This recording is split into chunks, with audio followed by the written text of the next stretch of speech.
குடியரசு தினம் 77வது குடியரசு தினம் நம்முடைய நாடு அனுசரிக்கப்படுகிறது.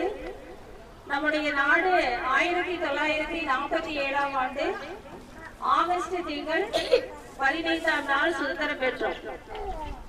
அந்த சுதந்திரத்துல நமக்கு முழு உரிமையும் கிடைக்கல.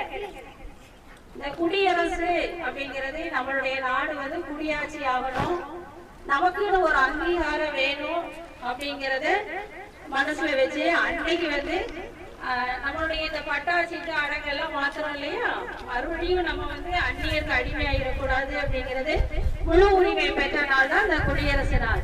அன்றைய நாள் தான் ஜனவரி 26வது நாளாக நம்ம இந்தியா முழுவதும் கொண்டாடி கொண்டுள்ளோம். அனைவருக்கும் நன்றி.